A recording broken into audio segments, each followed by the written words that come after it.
dari Mbak Hani. Mas Romi tolong tanyain ke Ustadz, kalau sering terpaksa tinggal sholat fardu karena pekerjaan yang tidak bisa ditinggal. Pasangannya ini, suaminya ini seorang dokter Ustadz.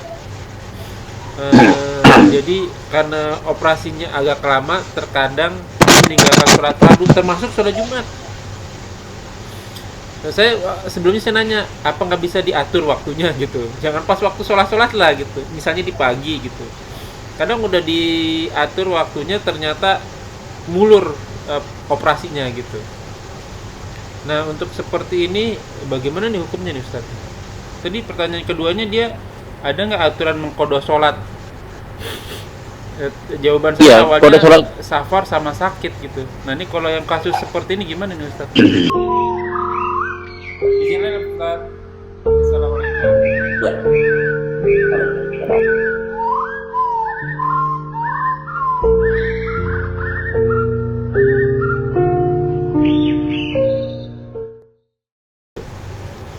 Assalamualaikum warahmatullahi wabarakatuh.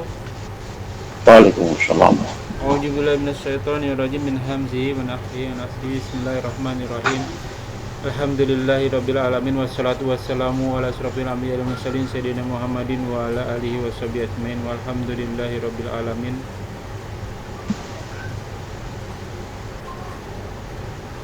Ya ayyuhalladzina amanu taqullaha wa qulu qawlan sadida yuslih lakum a'malakum wa yaghfir lakum dzunubakum wa may yuti'illahi wa rasulahu faqad faza fawzan azima. Innal hamdalillah nahmaduhu wa nasta'inu wa nastaghfiruh wa na'udzu billahi min shururi anfusina wa sayyiati a'malina. May yahdihillahu fala mudilla lahu wa may yudlil fala hadiyalah. Asyhadu an la ilaha illallah wa asyhadu anna Muhammadan abduhu wa rasuluhu la nabiyya ba'da. Allahumma sholli ala Muhammad wa ala ali Muhammad kama shallaita ala Ibrahim wa ala ali Ibrahim wa barik ala Muhammad wa ala ali Muhammad kama barakta ala Ibrahim wa ala ali Ibrahim fil alamin innaka Hamidum Majid. Amma ba'du. Alhamdulillahirabbil alamin, rabbis samawati wal ard, rabbil masyriqi wal maghribi. Segala puji bagi Allah Tuhan semesta alam, penguasa langit dan bumi, dari ujung timur sampai ujung barat, yang senantiasa selalu memberikan nikmat iman Islam, nikmat panjang umur, nikmat sehat walafiat, nikmat beribadah, nikmat talibul ilmu, nikmat memiliki saudara seiman, dan nikmat memiliki waktu-waktu yang potensial. Salah satunya kita masih diberi kesempatan untuk kita kajian kali ini. Salawat serta salam tak lupa kita haturkan kepada junjungan kita, Nabiina wa Rasulina wa Maulana wa Safiina Muhammad sallallahu alaihi wasallam, beserta keluarga dan sahabatnya sekalian. Ya ikhwanafillah, azakumullah wa yakum. Masih di channel kesayangan kita, channel kajian channel Milenium Mengaji bekerja sama dengan Kajian Hadis Online atau KH Official. Sekarang kita membahas Quran Tafsir Surat An-Naziat, surat ke-79. Sekarang masuk ke dalam ayat 13, insya Allah sampai ayat ke-16 kita akan bahas. Semoga Allah mudahkan.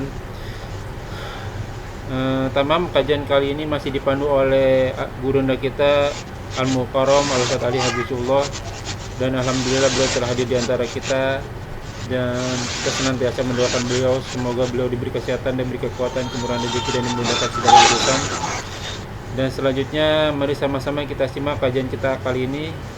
Bila ada pertanyaan seperti biasa boleh disampaikan di kolom komentar, dan insya Allah akan ditanyakan pada kesempatan yang semoga berguna bagi ikhwanufilah.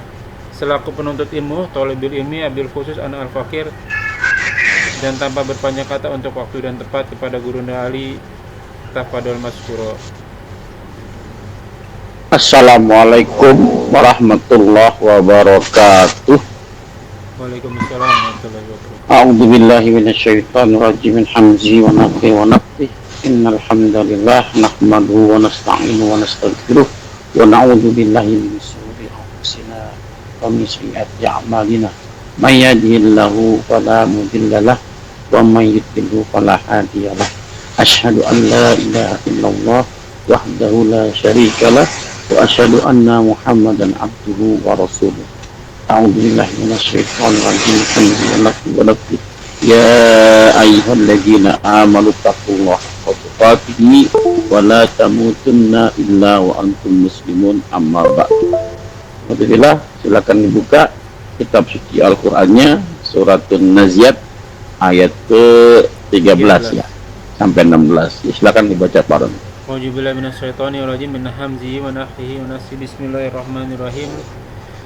Fa innama hiya jajratun wahidah fa idahum bisahirah. Hal ataka hadithu Musa id nadahu rabbuhu bil wadil muqaddas tuwa. Subhanakallahumma wa bihamdika asyhadu an la ilaha illa anta astaghfiruka. Semoga yang membaca dan ikut menyimak sama-sama dapat rahmat dari Allah Subhanahu wa taala. Amin. Kita terjemah dulu ya. Nah. Ayat ke-13. A'udzubillahi minasyaitonirrajim min hamzi wa nafthi wa nafthi. Fa innama, maka sesungguhnya hanyalah. Innama itu pembatasan, hanya saja, segitu aja gitu ya. Hianya kembali kemana? Kembali ke pengembalian ya, ke karotun ya, rojaah ya.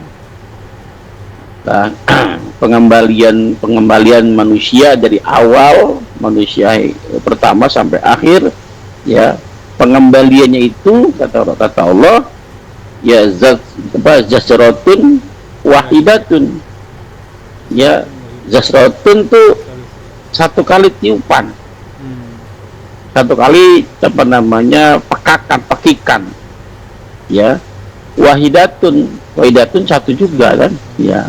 Kalau dalam bahasa Arab kan gitu kan, kalau adat ma'dud kan ya, bilangan tuh kalau 1 dan 2 ya menggunakan naat man'ud ya, naat man'ud. Kalimatnya disebutkan ya. Kolamun wahidatun, satu pena gitu kan. Ya kan, sama kolamaini gitu kan, isnani gitu kan. Isnaini, kolamani isnaini gitu kan. Tapi kalau 3 sampai 10 bentuknya beda, enggak natman tapi mudah ilai ya. Kolamun ya, tiga pena ya, salah satu kolamin, mudah ilai bentuk. Kita ada kalau di bahasa Arab ya, di adat dan maksud. Adat dan maksud. Yasratun wahidatun ya, sekali tiupan saja ya, satu kali tiupan saja. Faidahum, maka jika mereka ya, maksudnya mereka bisahiro, mereka dibangkitkan kembali dari tiupan yang kedua itu. Bisahiro, sahiro itu nama, ada 2 penafsiran di sini ya. Sahiro itu bisa berarti lembah yang datar rata ya. Mahsyar ya, padang mahsyar, padang yang tanpa pohonan ya, berkumpul di sana. Sahara juga bisa berarti penjaga malam ya. Penjaga malam itu security ya. Security. Orang security kalau lagi jaga malam nggak boleh tidur Pak. Iya benar. Terakhir ya, nggak boleh tidur. Maka di akhirat nanti di padang mahsyar kita nggak tidur. Nah, sahir dia jadi security.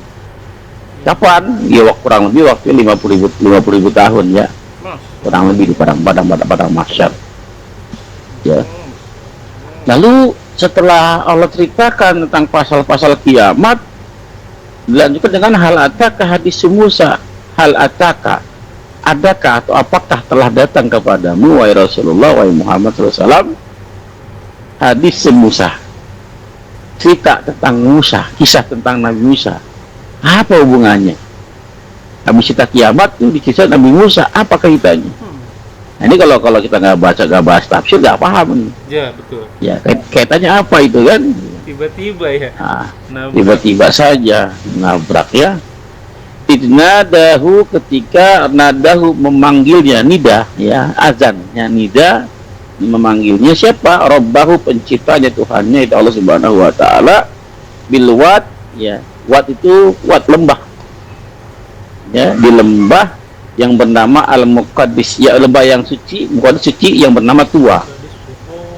Yang bernama Tua, nama lembah Tua. Di mana? Di Bukit Tur. Di mana? Di Sinai. Di mana? Di Mesir. Iya. Itu dulu ya.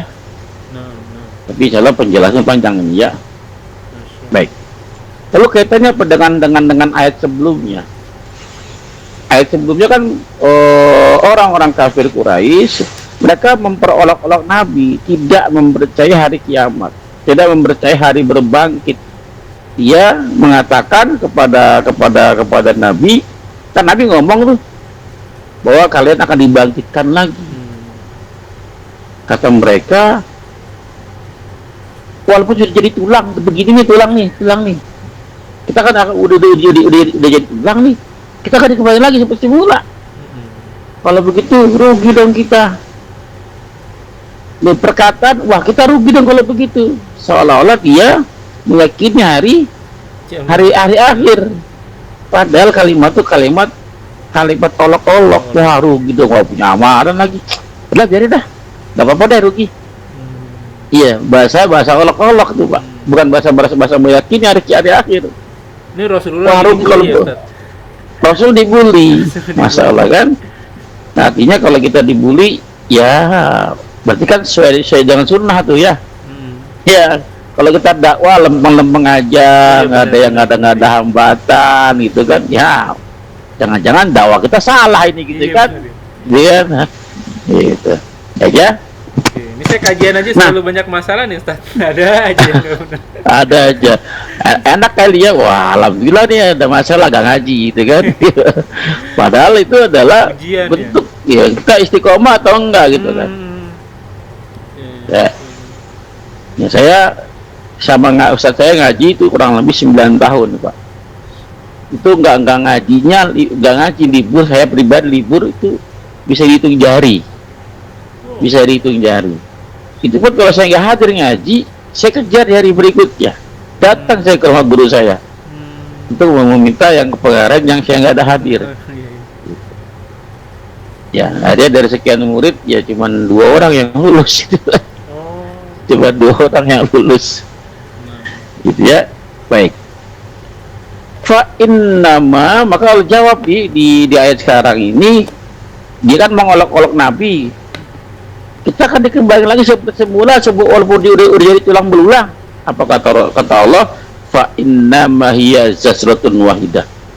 Pengembalian itu hanya cuma sekali saja, sekali tiupan.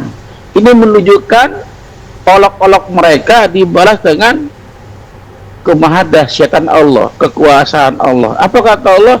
Jangankan kamu, jangankan kalian, wahai kamu orang-orang kafir Quraisy, bahkan seluruh manusia sejak Nabi manusia pertama Nabi Adam sampai manusia terakhir, bahkan seluruh makhluk, kata Allah, dengan sekali tiupan saja dia akan kumpul lagi,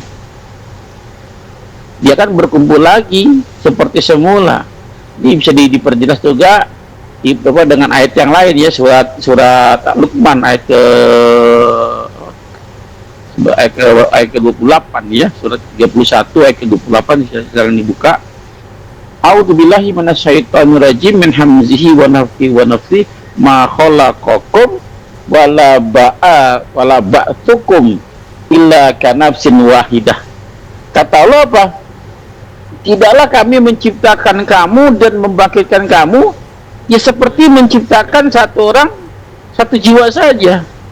Semudah itu menciptakan kalian yang tadi yang dari tidak ada menjadi ada, hanya dengan sama seperti menciptakan satu manusia, satu jiwa saja. Kata Allah mudah sekali ya, apalagi membangkitkan.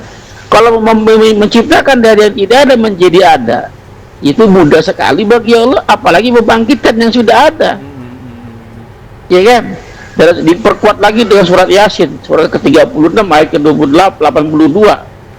Allah berfirman, A'udzubillahi minasyaitonir rajim min hamzi wa nafthihi wa nafsi. Innama amruhu idza arada syai'a. Apa kata Allah? An yaqulau kun fayakun. Apabila Allah sudah mengendaki sesuatu, cukup ngomong kun saja, maka jadi dia. Ya, jadi itulah karena orang-orang kafir Quraisy tidak mempercayai dengan kemahakuasaan Allah, makanya diberbuat semena-mena. Begitu pula sekarang kita hari ini banyak orang bergelimangan dosa karena nggak yakin dengan hari berbangkit, karena nggak yakin dengan hari pembalasan, kalau tidak yakin dengan hari akhir. Kalau mereka yakin, jangankan korupsi, jangan membunuh, berkata-kata yang menyakiti orang lain, jangan berkata-kata, berpikir jelek saja dia gak akan melakukan itu. Kalau dia meyakini ada hari akhir. Makanya kata Allah apa? Orang beriman, sebenar-benarnya beriman adalah mereka yang saudaranya, tetangganya selamat dari bahaya lisannya. Kenapa? Lisan orang-orang beriman itu terkontrol. Karena ini yang bisa menyebabkan masuk neraka. Ya, kenapa? Dia yakin ada hari akhir. Karena yakin ada hari akhir, dia jaga lisannya, dia jaga sikapnya, dia jaga apa, semua anggota tubuhnya, matanya nggak sinis, ya nggak mengkerlingkan mata, tidak merendahkan orang lain, walaupun dengan bahasa tubuh, karena dia tahu ada hari pembalasan. Ya, karena ada hari pembalasan. Lalu faidahum bisahiro, maka ketika mereka dibangkitkan pada satu sahiro, lembaga ya, apa namanya, sahiro itu dataran yang luas tanpa pepohonan, dia dataran yang luas ya, bisa berarti juga penjaga malam, security sahir itu kan. Nah kita di sana semua orang dibangkitkan, semua tidak ada yang tertidur. Bagaimana mau tertidur? Karena merasa ketakutan dengan dosa-dosanya, bermasalah dengan permasalahan-permasalahannya. Ya, apa namanya, kita di dunia saja, kalau banyak masalah susah tidur, Pak. Iya, benar. Ya, banyak ada masalah, satu sih masalah belum selesai, gak bisa tidur. Nah kalau kita gak bisa tidur 1-2 hari, apa yang kita rasakan? Kepala pusing, mata nggak enak, kunang-kunang gitu kan, badannya lesu. Itu sehari, 2 hari, 3 hari. Ini 50.000 tahun berdiri, 50.000 tahun berdiri tanpa tidur.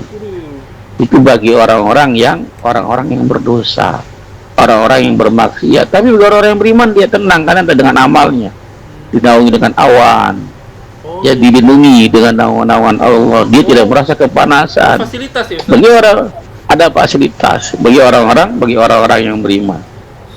Nah pertanyaan kita yang mana ini, kita kan termasuk yang mana ini? Apa termasuk yang tadi yang menjadi penjaga malam, berdiri sepanjang hari, sepanjang masa 50.000 tahun tanpa tidur karena ketakutan, atau yang tenang-tenang saja karena ada syafaat di situ, ada pertolongan Allah di situ? Kita termasuk yang mana? Dari sekarang kita tentukan jalan hidupnya. Coba sepertinya kita mau kemana nih? Dari rumah mau kemana? Mau ke Bogor, mau Tamasya. Maka dari sekarang harus setel kan, betul. Kita mulai jualan mana nih? Iya, rute mana yang mau kita ambil dari sekarang? Ya, mumpung kita belum di surga, belum tempat tujuan kita sudah neraka kan?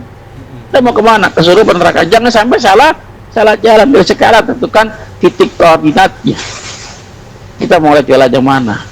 Jangan sampai tujuan kita kemana, nyampainya kemana. Ya, kenapa? Dipikir yang kita kerjakan tuh jalan-jalan menuju surga, sholat, puasa, zakat, berbakti, berbuat baik, tapi niatnya salah. Ada riya di situ, ada ujub di situ, ada sum'ah di situ. Kadang-kadang memberi dengan menyakiti, mengungkit-ungkit. Dipikir amal-amalan surga, ternyata kok belok. Maka perhatikan setiap amal kita, adakah amal-amalan kita diselingi dengan tujuan selain Allah Subhanahu wa taala. Jadi tinggal diperhatikan amal-amalan kita. Lalu tiba-tiba Allah bercerita, hal ataka hadis Musa. Apakah telah datang kepadamu? Hadis itu siapa? Nabi Muhammad SAW. Tapi hadis ini bisa berarti kita juga, karena bentuknya umum, kamu. Ya, al-ibratu bi umumil lafat wala bi khusus sabab. Ibro itu diambil dari apa? Bisa bukan dari keumuman lafat, diambil dari keumuman lafat ya, bukan dari kekhususan sebab turunnya. Walaupun ini turunnya buat Nabi Muhammad, tapi bisa untuk kita pelajarannya. Karena itu pun nyampe ke kita. Kisah tentang Nabi Musa nyampe ke kita juga sekarang.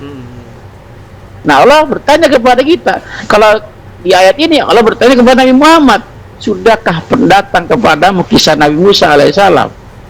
Sekarang Allah bertanya kepada kita, sudahkah datang kepada kita kisah Nabi Musa alaihissalam? Datang, artinya pelajarannya bisa kita ambil sama. Lalu kaitannya apa? Setelah Allah cerita tentang hari kiamat, hari berbangkit, hari pembalasan, dikaitkan dengan kisah Nabi Musa. Kira-kira gimana, Pak? Apa kaitannya kira-kira? Saya masih ngeblank tuh, Ustaz. Iya, baik. Nah, Nabi kan diolok-olok, Pak. Ya. Dibully. Iya. Nyampe Nabi saya. dakwah kisah tentang hari akhir, bukannya beriman malah dibully. Mendapat cacian, dibilang tukang sihir, dibilang orang gila, dibilang macam-macam. Iya. Ya, dibilang macam-macam. Seorang nabi, seorang yang sangat mulia dilecehkan begitu saja. Kira-kira bagaimana perasaan Nabi? Waduh. Tersayat-sayat itu hatinya.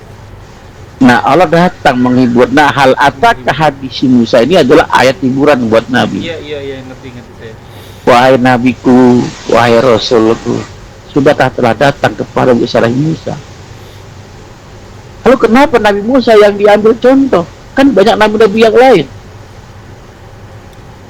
Karena lawannya pembesar. Iya. 2/3 dunia di tangannya Fir'aun Menes nih. Iya, kisah yang Nabi Muhammad alami, Nabi Musa pernah alami. Bahkan lebih teruk, Lebih lebih jauh, lebih luar biasa yang dialami Nabi Musa. Ya, Nabi Muhammad menghadapi kaum kaum musyrik Mekah berapa tahun? 13 tahun. Nabi Musa berapa tahun? Nabi Musa berapa tahun? Berapa tahun ya?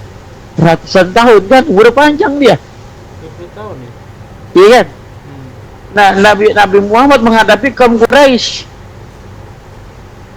Nabi Musa menghadapi Fir'aun yang mengaku dirinya Tuhan. Iya. Bukan cuma Fir'aun, Qarun, Haman. Kalau Nabi Muhammad kan yang dihadapi Kafir Quraisy aja. Abu Jahal, Abu Lahab, Iya. ya kan? Wah, artinya jangan sedih wahai Rasulullah, ada Musa alaihissalam. Harusnya dia juga sedih. Pada saat kamu dapat seperti baik, tapi bangkit tuh. Ya Musa aja begitu, berarti saya nggak boleh begitu. Inilah pengajaran buat Rasul. Kalau Allah yang didik, beda dengan manusia yang didik, Pak. Nah, kalau kita manusia melihat anak kita sedih, gimana cara nghiburnya? Bikin perbandingan. Iya kan? Ada tetangga yang kalau lebih Allah dari kita. Nah, Allah cara menghibur nabinya diceritakan kisah Nabi Musa. Artinya yang kamu alami belum dapat apa. Iya, Nabi Musa lebih bisa, tapi dia bisa berkata, kamu harus bisa karena kau ada kekasihku. Padahal manusia pilihan. Iya kan? Nah, pelajaran yang bisa kita ambil adalah Nabi Musa tuh sabar luar biasa, Pak, menghadapi Bani Israel. Bahkan diutus nabi-nabi pada kaum mereka kan, berapa nabi diutus. Iya, banyak. Artinya betapa degilnya nih kaumnya Nabi Musa alaihissalam. Betapa luar biasa bobroknya akhlak. Bahkan diperlihatkan mukjizat-mukjizatnya di depan mereka. Tapi nggak beriman juga. Ya. Artinya kalau menghadapi kaum Quraisy ya harusnya ya sedikit wajar gitu kan. Nggak dikirim nabi begitu banyak, gitu kan? Begitu terkenal orang-orang yang buta orang-orang bodoh kan, yang bisa baca tulis gitu kan. Maka bersabarlah. Dan begitu pun buat kita Bapak sekalian. Permasalahan hidup kita lagi susah apa, lagi kurang enak pikiran, bagaimanapun keadaan yang kita alami, bacalah kisah para nabi agar kita bangkit lagi. Ya, kenapa? Yang kita alami, cobaan yang kita alami nggak ada apa-apanya dibanding cobaan-cobaan para nabi. Makanya kata Allah dalam surat 46 ayat ke-35, apa kata Allah? A'udzubillahi minasyaitonirrajim min hamzi wa nafthi wa nafthi fasbiru, bersabarlah kalian kama sabaru ulul azmi, sebagaimana telah bersabarnya ya para ulul azmi. Siapa ulul azmi? Para nabi yang 5 kan? Iya. Mimin Nabi Muhammad, Nabi Isa, Musa, Ibrahim, Nuh. Mimin, ya. Ya, ini kan ya ulul azmi ini tingkat kesabaran mereka di atas rata-rata. Ya. Daripada dari rasul yang lain. Ini 5 orang ini yang luar biasa, yang maka Nabi Muhammad menjadi penghulunya kan, menjadi panglimanya. Maka jangan terlalu sedih dengan kehidupan dunia yang kita alami. Apa sih kesedihan, apa sih kita alami? Paling token listrik gak ada, ya paling bensin gak ada, kering, ya apa sih yang dialami? Kalau kita dibandingkan dengan jangan Nabi yang mimin tadi, yang ulul azmi, ya janganlah bandingkan hidup kita dengan Nabi Ayub aja. Ya Nabi Ayub kita tidak termasuk ulul azmi. Iya. Ya, kita nggak ada apa-apanya. Jangan para nabi itu dibandingkan jauh sekali. Kisah para sahabat dah. Ya, masih kurang lagi para imam dah. Aduh ya, Bukhari ya sedih banget. Ya, artinya kita mau dibanding, artinya kita mau apa ya? Mau ngeluh ke bagaimana? Gak ada apa-apanya kita mau dibandingkan mereka gitu. Artinya kalau kita dikasih ujian seperti ini kita mengeluh, kok lemah sekali. Gitu kan? Jadi kita banding bukan para nabi, bukan para sahabat, juga bukan para imam, atau mungkin saya dibandingkan dengan guru saya yang sekarang ini, Ustaz Ismail, saya mungkin malu kali. Ya nggak ada apa-apanya gitu dibanding beliau. Artinya jangan malu. Ya orang muslim itu pantang untuk mengeluh. Mau sakitnya kayak apa, mau miskinnya kayak apa, ujung-ujungnya mati juga kan. Cuman mati kita dalam keadaan bagaimana? Apakah mati kita dalam keadaan ridho walaupun sakit? Ya walaupun miskin, tapi ridho, mati dalam keadaan ridho, menerima semua ketentuan Allah, maka Allah pun ridho. Apa kata Allah? Bukti cintaku kepada seorang hamba, maka aku akan mengujinya. Jika hambaku ridho, maka aku pun ridho. Tapi apabila dia benci, nggak suka, ya kata Allah apa? Bahwa sukhti, aku pun lebih murka lagi. Ya, maka poinnya apa Bapak sekalian? Pelajaran ini supaya kita jangan terlalu mudah untuk berkeluh kesah. Jangan terlalu gampang apa ya? Gampang drop, gampang down. Terus bangkit. Kenapa? Biarin susah di sini nggak masalah. Karena emang ya jalan menuju surga gak gampang berliku. Ya nggak gampang. Kalau mau gampang ya sana jadi orang kafir tuh. Ya nggak dilarang, nggak diperintah, dibiarin, dikasih kesenangan, bahkan dikasih dunia dan isinya dikasih, silakan nikmati. Tapi ingat tadi kata antum, setiap penutup ada batasan. Setiap yang berjawa, setiap yang ini pasti mati. Ya kan? Kullu nafsin dha'iqatul maut. Setiap yang berjawa pasti mengalami mati. Mudah-mudahan bermanfaat. Kurang lebih mohon maaf, silakan kalau mau bertanya. Saya yakin pasti ada banyak pertanyaan nih yang kemarin belum kelar ya. Assalamualaikum warahmatullahi wabarakatuh. Tapi menyambung ini dulu surat yang terangkat Ustaz tadi, Ustaz. Ya. Apakah mengeluh itu bisa mengurangi pahala kita ya, Ustaz ya? Iya, Pak. Betul. Mengeluh itu tanda Allah, tanda dia tidak ridho dengan keputusan Allah. Bahkan bisa kalau mengeluh, dalam keadaan mengeluh kita mati, tempatnya di neraka, Pak. Gini Ustadz, kalau misalnya kita ngeluhnya sama Allah, tapi ya Allah nih saya udah berusaha mendekatkan kepada kamu gitu. Ini doa orang awam lah, doa orang awam seperti saya lah gitu ya. Kok nih susah banget nih, ya mungkin masalah dunia ya Ustadz ya, susah banget nih pekerjaan, kerjaan numpuk melulu, gaji nggak naik-naik gitu. Padahal kan saya udah puasa sunnah, sholat sunnah gitu. Gimana lagi caranya saya untuk mendekatkan kepada Engkau ya Allah gitu? Kan termasuk ngeluh tuh Ustaz tuh. Itu ngeluh begitu boleh nggak tuh Ustaz? Iya, iya, iya. Ya, Tapi ngeluh ya sama kalau Allah awam, aja gitu Ustaz. ya kalau awam sih boleh-boleh aja, awam ya boleh, nggak apa-apa Pak. Tapi orang-orang yang udah artikel, kalau yang sudah belajar, nggak boleh begitu.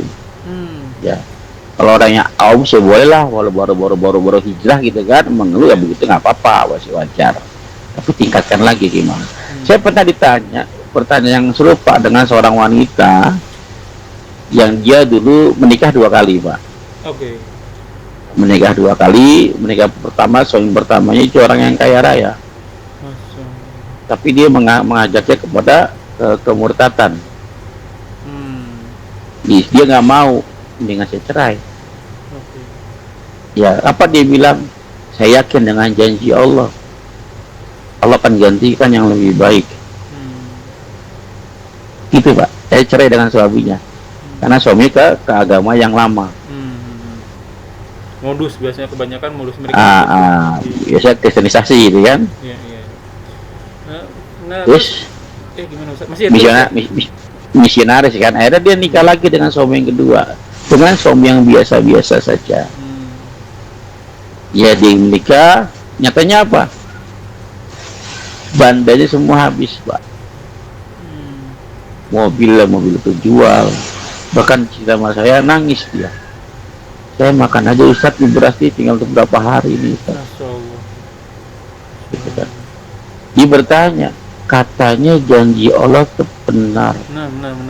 Itu pertanyaan kita semua itu. Pertanyaan dia bertanya kami. kepada saya, gimana tuh Ustaz? kapan janji Allah itu berlaku untuk saya? Saya udah meninggalkan suami yang pertama, saya milih meninggal mau ikut ya kemurtatan, suaminya nggak ikut. Ya. Saya milih Islam. Saya menikah dengan laki-laki biasa sekarang. Cuma sekarang kok begini amat, ya. Di mana janji Allah? Nah, saya tanya balik, Bu. Kalau ibu begitu yang ibu tanyakan kepada Allah, jadi kita merasa kita orang yang paling bersih. Seolah-olah kita udah mengerjakan semua yang Allah perintahkan. Coba dibalik pertanyaannya, tanya ke dalam diri. Jangan tanya kepada Allah, tanya kepada diri sendiri. Dosa apa yang diperbuat? Atau dosa apa yang belum ditaubati? Jelas ya Pak? Iya. Ini lebih nyari ke dalam. Jangan-jangan saya ada dosa yang belum diampuni oleh Allah, sehingga Allah memberikan seperti ini. Kalau kita bertanya sebaliknya, saya udah melakukan ini, kayak tadi Anda bilang tadi, seolah-olah kita nggak punya dosa. Iya. Padahal tidak ada manusia yang tanpa dosa. Ya, tinggal lihat. Kalau kita nggak tahu di mana dosa kita, ya istighfar saja, mohon banyak istighfar. Itu yang saya bilang tadi. Kalaupun susah terus, ujung-ujungnya kan mati juga. Kaya senang mati juga gitu kan. Pertanyaan, kita mati dalam keadaan apa? Daripada kita sibuk mencari pembenaran, ya mencari di mana janji Allah. Kata Allah tidak pernah menyalahi janjinya. Di mana janji Allah? Lebih baik tanya ke dalam diri kita, dosa apa yang telah kita kerjakan. Karena umumnya Pak, umumnya manusia itu lebih peka terhadap kebaikan dirinya, tapi selalu lupa dengan keburukan dirinya. Ya, contoh saya bilang ke Antum, coba Mak, saya tanya sama Antum, saya tanya sama Antum, sebutkan 3 keburukan Antum, 3 kekurangan Antum, 3 saja. Susah ya nyarinya. 1, ya. 2, 3, 4.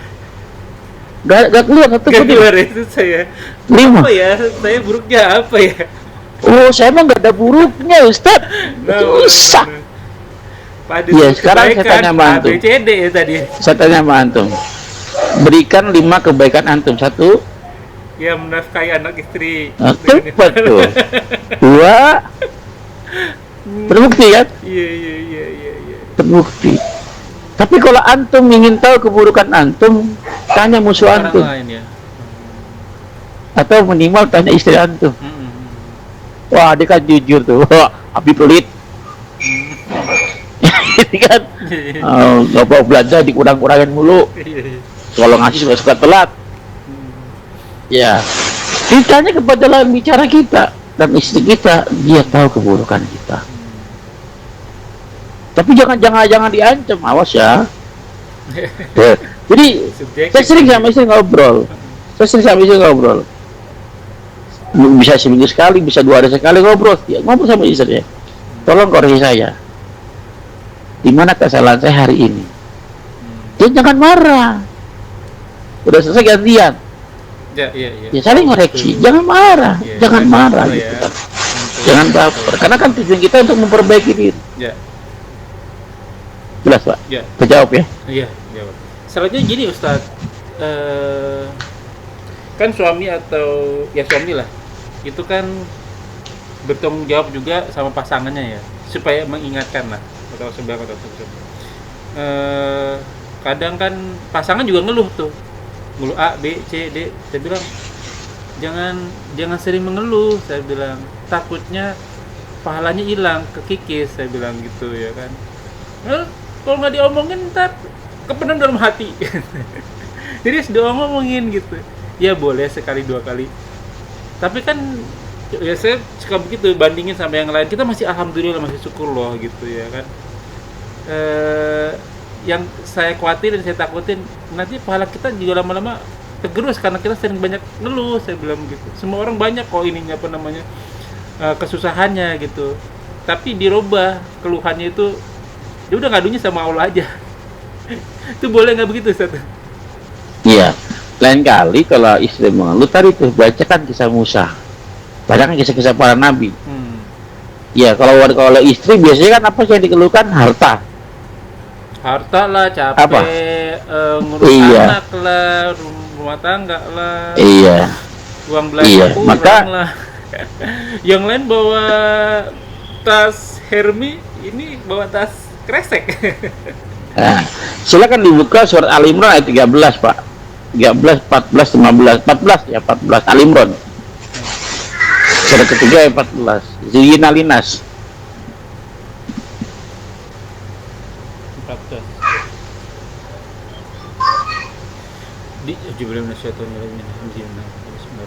Dijadikan indah pandangan manusia kecintaan kepada apa-apa yang diingini, yaitu wanita-wanita, anak-anak, harta yang banyak dari jenis emas, perak, kuda pilihan, binatang-binatang ternak, sawah ladang.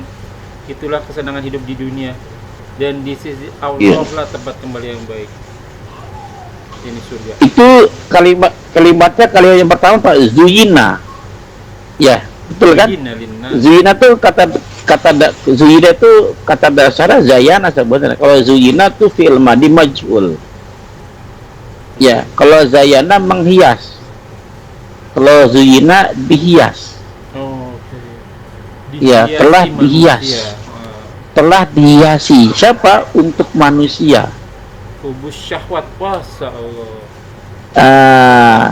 Ya, untuk manusia apa? Ya syahwat, kesenangan kepada wanita. Laki-laki itu kepada wanita. Tapi kalau wanita bukan. Kalau laki-laki kepada perempuan. Kalau wanita bukan, Pak. Pada harta. Nah, ayat 15 kalau nggak salah, 14 ya. Jadi kalau zuyina itu dihias, itu fi'il madi majhul, tidak diketahui siapa pelakunya. Telah dihias buat manusia dengan syahwat. Pertanyaannya, siapa yang menghias? Allah yang menghias. Bisa Allah, bisa setan. Iya, kalau yang menghiasnya kalau yang menghiasnya Allah, maka ujung-ujungnya taat, kebaikan. Kalau yang menghiasnya setan, ujung-ujungnya kemaksiatan, keburukan. Iya. Artinya kalau dihias, saya mau tanya, tujuan menghias itu apa, Pak? Supaya indah. Berarti sebelumnya pandang mata. Sebelumnya berarti aslinya nggak indah kan? Iya. aslinya buruk kan. Ya artinya tadi itu yang disebutkan tadi itu semua buruk semua. Dihias biar menarik, biar manusia tuh cenderung suka ke sana. Iya, tapi kalau orang yang beriman dia paham ini hiasan nih. Casing doang, casing. Iya, casing doang. Kalau dia paham ini hiasan, dia akan tergoda. Ya, maka ceritakan kepada istri antum kisah tentang Siti Hajar yang ditinggalkan oleh Ibrahim alaihissalam sendirian, hanya berdua dong dengan anak Ismail masih kecil, nggak dikasih uang pak, uang jajan, uang belanja nggak dikasih di situ. Ya, tidak ada apa-apa dibanding kita. Padahal kalau di pengadilan bisa gugat cerai ya Ustadz ya. Bisa, cuma tadi pada saat Nabi Ibrahim pergi meninggalkan Siti Hajar, apa yang ditanya sama Siti Hajar? Kira-kira Pak, kalau istri kita nih ditinggalkan sama berdua sama anak kita, nggak dikasih uang jajan, nggak dikasih uang belanja, ditaruh di tempat yang paling tersembunyi, lalu kita tinggalkan Pak. Kira-kira istri kita mau ngomong apa sama kita? Punya istri lain ya, punya istri lain ya. Kalau mau nikah lagi bilang kenapa? Jangan tinggal saya di sini dong. Iya benar. Jangan caranya begitu. Kalau udah nggak suka, balik ke orang tua saya. Iya benar. Tapi Siti Hajar nggak begitu nanyanya. Apa kata nanya kepada Nabi Ibrahim alaihissalam? Apakah ini perintah? Apakah ini perintah Allah? Selesai Pak. Apakah ini perintah Allah? Kalau perintah Allah, saya akan taat. Samina wa ata'na. Jelas Pak? Jelas. Apaan ya teman-teman ini?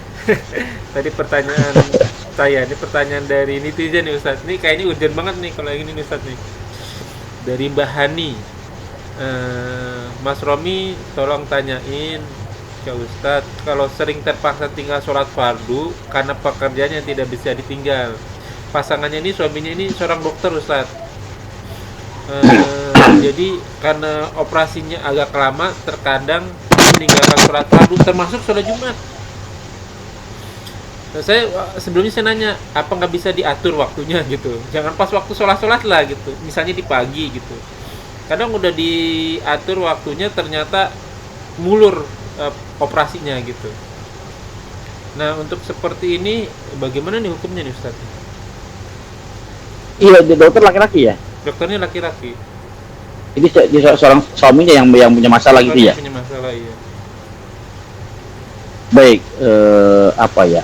Di zaman Nabi juga ada seorang dokter, seorang tabib itu ya, yang pada saat dia perang, jadi kan mereka kondisi khauf ya, kondisi genting. Ya. Kalau memang kan yang diancam itu akan hatinya akan dipalingkan dari Allah jika meninggalkan Jumat 3 kali berturut-turut dengan sengaja. Ya, dengan sengaja. Tapi kalau uzur dalam rangka membantu menyelamatkan nyawa manusia, ya masih bisa ditoleransi, tolerir. Ya masih bisa tolerir. Tapi kalau bisa di sholat Jumat Pak, kalau bisa. Iya, dia agak sholat Jumat itu dapat cuman agak mepet gitu. Mungkin boleh nggak masalah, walaupun cuma 1 rakaat dia bisa tambah kekurangannya. Ya bisa tambah kekurangannya. Kenapa? Sholat Jumat itu hukumnya azimah, lebih berat daripada sholat fardu. Ya, maka jangan sampai ditinggalkan kalau bisa. Tapi kalau nggak bisa banget, ya sholatnya surah At-Taghabun 16 dah. A'udzubillahi minasyaitonir rajim, min hamzi wa naftsi wa nafsi. Fattaqullaha mastata'tum. Bertakwalah kepada Allah semampu kalian. Dan Allah tahu kemampuan kita. Jangan pura-pura mampu padahal nggak mampu. Sebaliknya, jangan bilang nggak mampu padahal mampu. Allah paling tahu. Ya, jadi usahakan semaksimal mungkin, selebihnya serahkan kepada Allah, mudah-mudahan dimaafkan. Untuk sholat yang biasa, zuhur sama asar bisa dijamak. Betul. Ya, jamak takhir kah, jamak takdim kah, boleh. gitu ya. Tapi di sholat Jumat diusahakan datang walaupun terlambat, kekurangan 1 rakaat sekalipun tinggal tambah 1 rakaat. Yang mudah-mudahan dimaafkan insyaallah. Ya, tadi pertanyaan keduanya dia ada nggak aturan mengkodo sholat? Jawaban saya Iya, awalnya kodo sholat. safar sama sakit gitu. Nah ini kalau yang kasus seperti ini gimana nih Ustaz? Ini apa yang dia jadi apa yang dimaksud dengan kodo dulu, jadi gini. Ya. Kita pahami dulu ya. Orang yang tidak puasa karena safar, karena sakit, boleh nggak orang sakit nggak puasa? Boleh. Boleh nggak orang safar nggak puasa? Boleh. Boleh. Itu kan uzur, Pak. Syar'i kan. Iya. Nah kalau dia nggak puasa karena sakit, dosa nggak? Puasa karena sakit. Dia tidak berpuasa karena sakit, dosa nggak? Enggak dong. Tidak dosa. Nah artinya dia wajib bayar, itulah yang disebut kodo. Iya. Dia wajib bayar di waktu dia sembuh, sehat. Iya. Iya. Jelas ya. Pada saat dia nggak safar, bayar. Itulah kodo namanya. Ya. Tapi kalau ada orang nggak puasa, nggak sholat, nggak puasa, bukan karena ada uzur, Pak. Kenapa nggak puasa, nggak sholat? Males. Ada begitu. Nah ini bukan kodo namanya, ini dosa besar, wajib tobat. Beda arah, beda jalur. Iya. Yang tadi meninggalkan puasa karena rukhsah, dia sholat, dia sakit, dia sabar, dia safar. Tapi ini meninggalkan puasa dengan sengaja, maniftar ya, barang siapa yang berbuka, ya mutamid dengan sengaja, buka puasa di bulan dengan sengaja. Maka puasa yang 1 hari dia buka dengan sengaja tidak bisa diganti walau dia puasa bertahun-tahun, sepanjang tahun. Dia wajib, dia kalau dia meninggalkan kewajiban sengaja, maka ini dosa besar. Iya. Kalau tadi kan nggak berdosa, dia dapat rukhsah. Jelas ya. Nah begitu pula dengan seorang dokter tadi, dia dapat rukhsah. Karena nyawa orang ya, masalahnya Ustaz ya. Dapat keringanan, iya. Dapat keringanan, maka dia dibolehkan di situ. Ya, nggak berdosa. Yang berdosa itu meninggalkan dengan sengaja. Itu nggak ada kodok, taubat. Iya, betul. Jelas ya. Nah, Ustaz, kita punya waktu berapa menit lagi nih Ustaz? Masih lama sih, kalau maghrib masih ada sih. Oke. Ini Ada sekitar 10 menit ya. 10 menit ya. Sejauh mana nih agama melarang musik nih Ustaz? Kemarin waktu kita bahas tentang musik kan ada yang mubah tuh, boleh tuh Ustaz. Tapi waktu saya cerita tentang ada salah satu teman kita yang mau bekerja di bidang musik, dari tingkah laku Ustadz kayaknya agak-agak kurang setuju tuh. Nah kita bahas nih sekarang nih, sejauh mana yang agama nggak melarang setuju musik? yang nggak setuju hak mereka, Pak. Jangankan saya, Pak, Nabi aja dibully tadi kan. Ya. Tentang hari akhirat dibully, orang nggak setuju, orang nggak berkuasa, ya masalah. Karena saya berdakwah bukan untuk disetujui. Iya. Saya berdakwah karena kewajiban saya. Saya punya tanggung jawab berdakwah. Kalau bertanya tentang hukum, tentang dalil gitu kan. Ya. Iya, tentang dalil. Kita harus bedakan dulu mana yang pokok, mana yang tidak pokok. Ya. Saya contoh. Mana anggota wudhu yang wajib dibasuh? 4. Apa aja, Pak? Wajah, tangan sampai siku, kaki sampai mata kaki, Kepala dulu, Pak. Kepala dulu baru Kepala baru kaki. Ya, Ada 4. Mau tanya, cuci tangan kumur-kumur, Pak. Ya. Apa hukumnya? Sunnah berarti. Dari mana antum tahu sunnah? Dari hadis Ustaz. Iya. Kan perintah Nabi itu.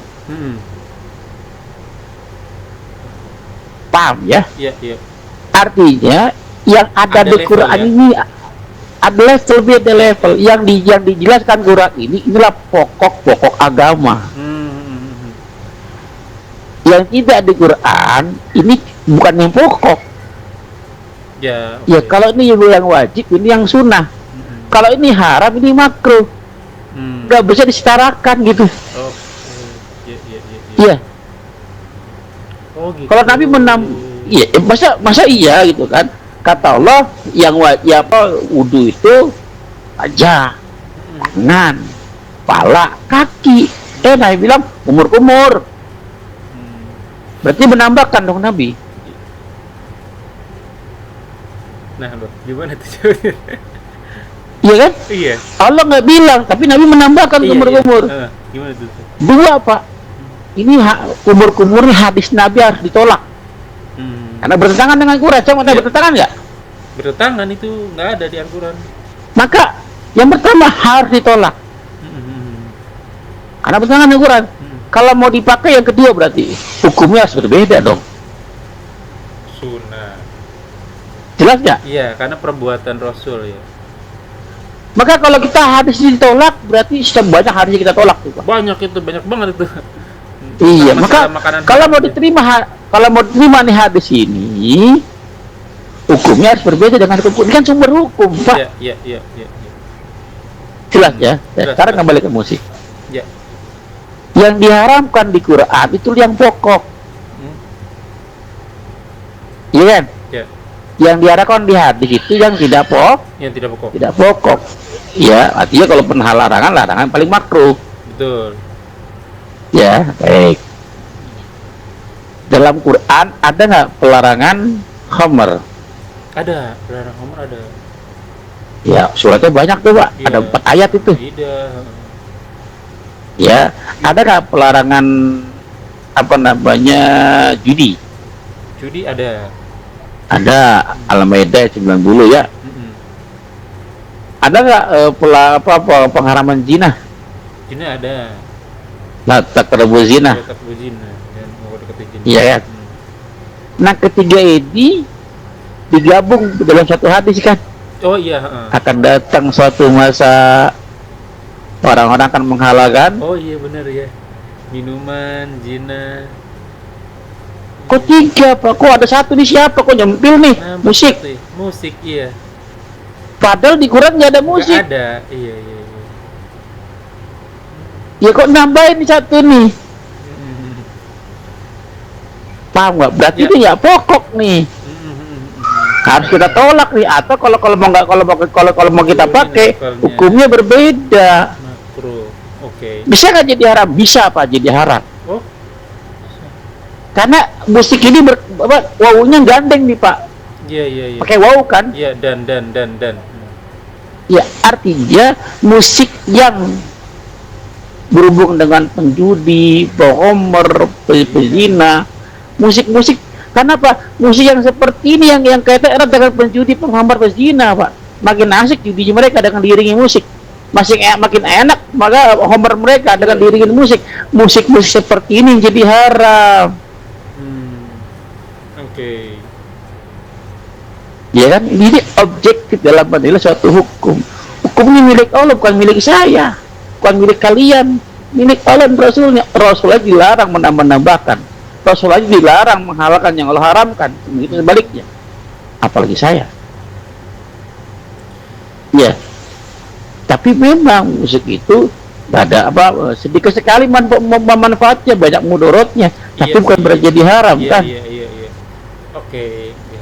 Ngerti saya. Berarti menjadi pemusik atau penyanyi di levelnya paling nggak dijatuhnya di makruh ya Ustadz ya, nggak sampai di level Iya. haram kecuali tadi yang 3.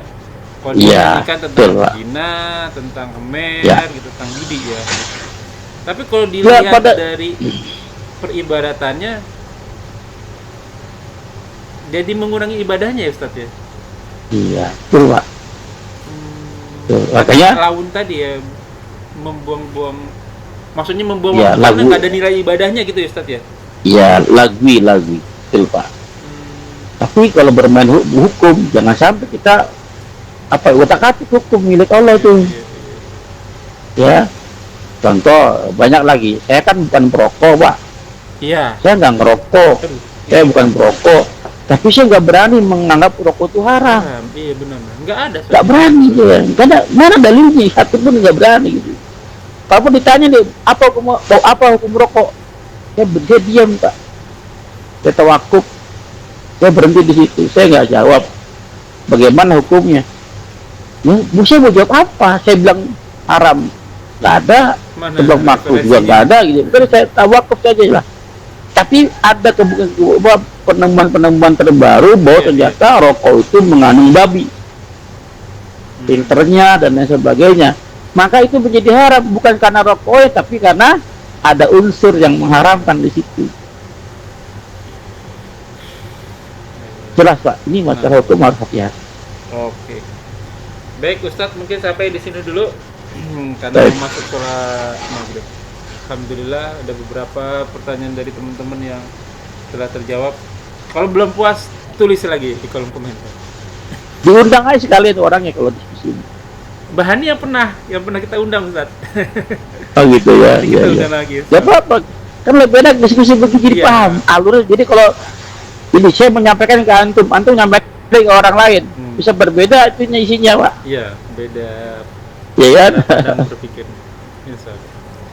Nah, Ustaz, syukron jazakallahu khair. Ya ikhwanu fillah, jazakumullahu wa iyyakum. Semoga apa yang kita bahas menjadi ladang amal buat kita. Semoga majelis ini diberkahi. Semoga amal yang kita kerjakan dan yang akan kita kerjakan diterima oleh Allah Subhanahu wa taala dan menjadi ladang amal tambahan kita di akhirat kelak.